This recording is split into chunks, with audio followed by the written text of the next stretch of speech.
Hey, we're going to do pepperoni rolls today, and we're going to do cinnamon rolls today. They're going to be done in separate videos, so expect to have to, tap on different videos at each stage of the way, because I know you don't want to hang out here for a couple hours while this bread dough rises. So, my hunka hunka is recording for us, so you'll be able to see what I'm doing in the bowl. I use a great big bowl, because I do all the kneading and everything in the bowl to contain the mess, because I'm all about containing the mess, okay? So, to start off with, I'll put the measurements, the true measurements, because you don't measure anything, in the comments for one batch of dough. This is probably 3 batches, because I'm doing pepperoni rolls and cinnamon rolls, and I got hungry men, okay? Alright, so the first thing you want to do is lukewarm water in the bowl. Kind of like you would for a baby bottle, lukewarm on your wrist, not hot, not cold, because it'll kill the yeast.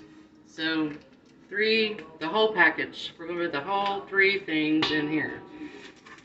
So cut those open, put them in there. Once again, it's store brand. Then take something and stir it around.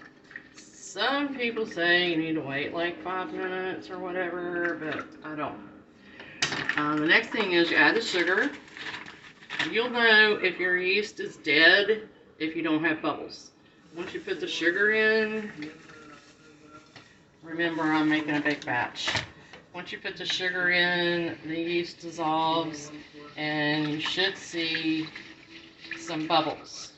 See my bubbles? You don't have to have a lot of bubbles, but you'll have bubbles. Alright. Okay, we'll get that all good and dissolved for the most part. Alright. You need some vegetable oil. Doesn't matter what kind of vegetable oil, whatever you have in your cabinet. Whatever you have.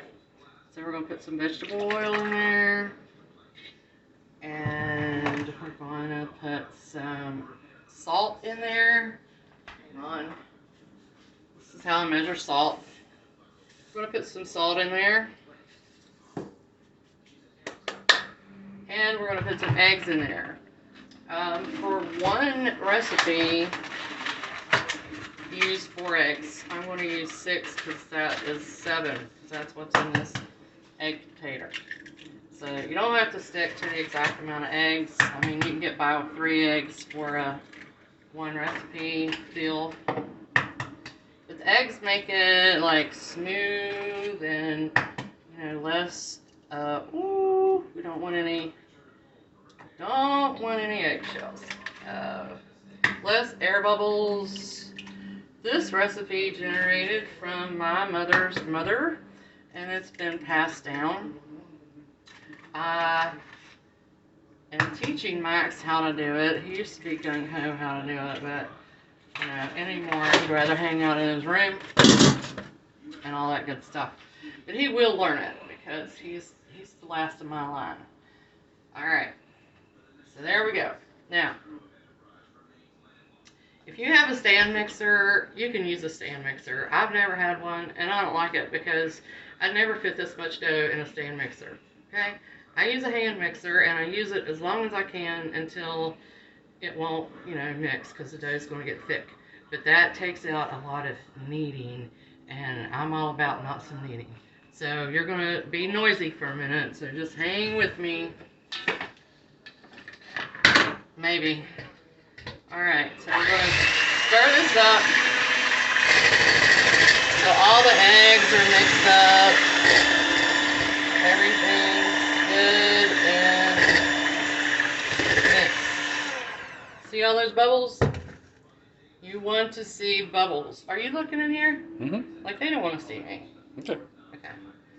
Alright, so you want to see these bubbles. Then you're going to add all-purpose flour.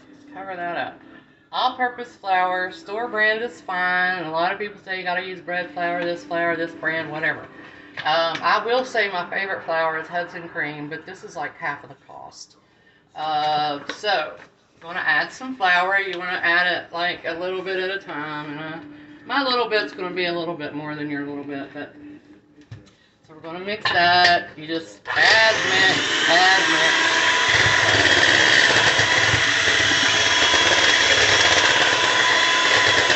Sorry about the noise, but it can't be helped. Make sure every time that you put flour in, that you mix it good. There's a piece in here that don't want to be mixed up, but you know, you'll have that. So we're going to keep adding flour until the mixer starts choking. Alright, and then I'm going to show you how to knead in the rest of the flour.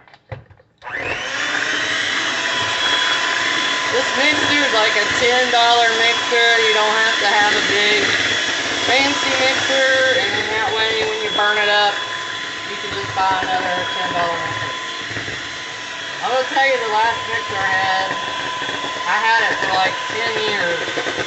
$10 for 10 years, I think that's good. Okay. Mix that up. And Lori Pierce, this is for you, Chick, okay? You are going to not fail the next time you do this.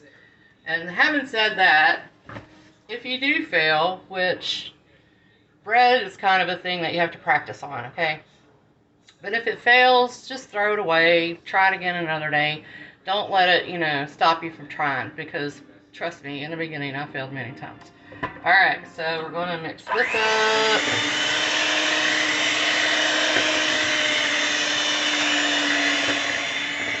Alright, the mixer's getting ready to start choking, so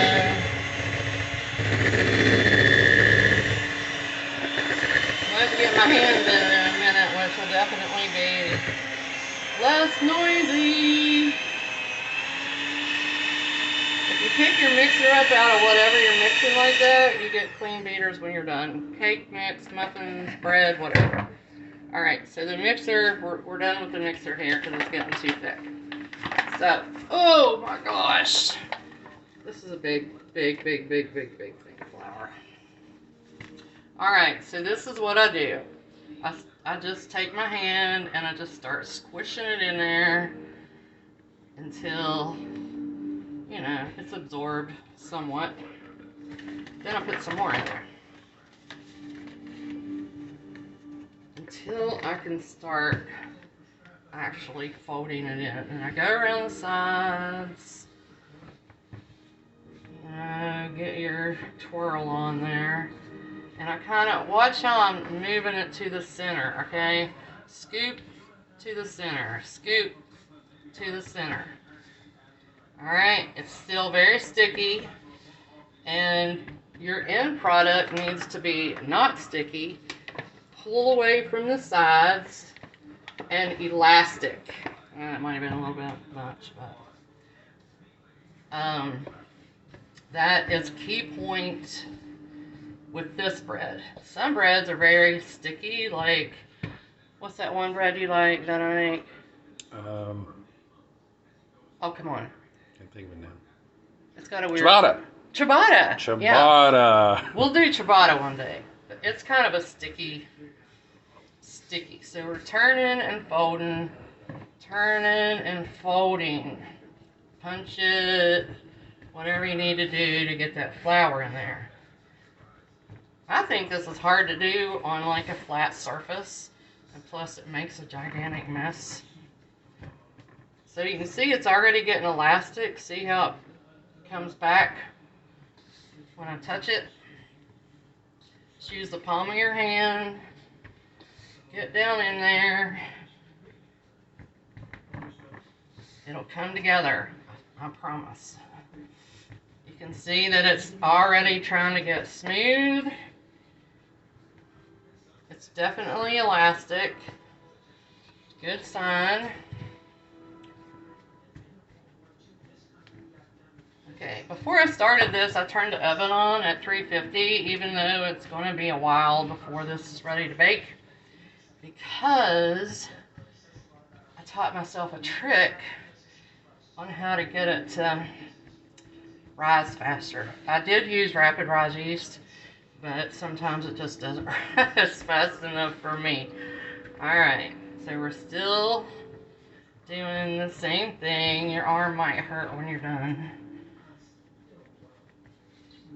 See how it's getting smoother and elastic? I cannot emphasize that enough. If your dough is not elastic and it's not pulling away from the sides of the bowl, just ditch it, because you're going to have hockey pucks. I use the same recipe for hot rolls, pepperoni rolls, cinnamon rolls, all that good stuff. So see how it's, there's another elastic moment. See how it's pulling away from the sides? It's not sticky, it's not sticking to my hands. And that is what we're shooting for. Okay. I'm getting out of breath. This is like work. But they go over well. I have never had anybody not eat or not want these pepperoni rolls. I can never make enough. I can never make enough cinnamon rolls. Everybody at work, you know, wants them. If we're having a dinner, I'm the hot roll girl. If we're having a breakfast, I'm the cinnamon roll girl. And seriously, anytime I feel like making pepperoni rolls, they will eat them. Alright, so what we're going to do is flip it over. See how pretty that is? So you stick your finger in it and it comes back. See that? Elastic. It's not sticking to the sides of the bowl. Important. And it's smooth. So some people will tell you to, you know, put it in a clean bowl, oil it, you know, whatever. I oil it in this bowl because I don't want to clean up any other bowls. So get you some oil on your hand. The oil is needed because when it expands, you don't want it to split. Okay, so my oven trick, come over here. I put a pot, the oven's on, 350. I put a pot with about that much water in it. If you don't put the water in it, the dough kind of like cooks. You don't want it to cook. And then I set this bowl right on top of that. And then, hold on. Then you cover it with a clean towel. Alright, you will notice my apron, because if you don't put something on here you can tuck in like a dish towel or whatever, you're going to get dough and flour all over you. See? See? So now we're just going to wait for the dough to rise, which will be a couple hours, and then I'll be back to show you how to do the pepperoni rolls. Okay? See you in a minute.